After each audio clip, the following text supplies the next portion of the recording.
नमस्कार. तर आज आपण खमंग आणि चवदार असे मूगवडाची रेसिपी पाहणार आहोत. चला तर मग रेसिपीला सुरुवात करूया.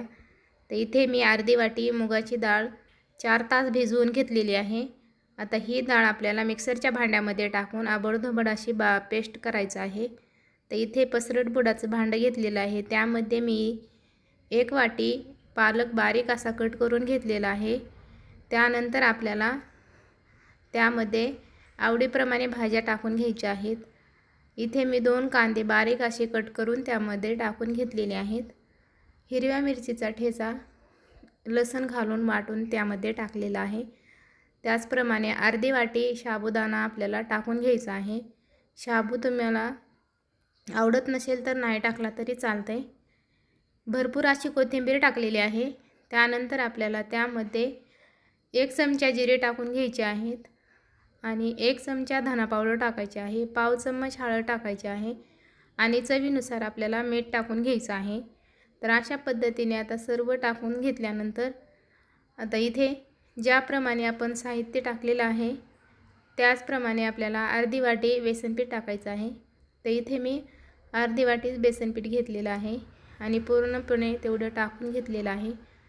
त्यानंतर तयार करून घेतलेलं आपण मुगाची डाळ मिक्सरला आबडधोबड फिरवून घेतलेली ती टाकायची आहे.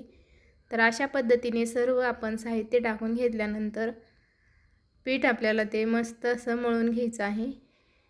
तर बघू शकता आपल्याला इथे पीठ मळण्यासाठी कसलाही पाण्याचा वापर न करता एकदम त्यामध्येच हे आपण पीठ मस्तपैकी मळून घेतलेलं आहे.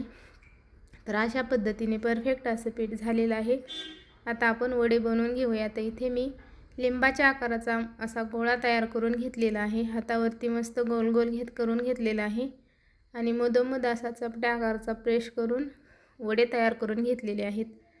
तर अशा पद्धतीने सर्व वडे मी तयार करून घेतलेले आता आपण तळून घेऊया. तर गॅसवरती मी तेल गरम करण्यासाठी ठेवलेलं आहे.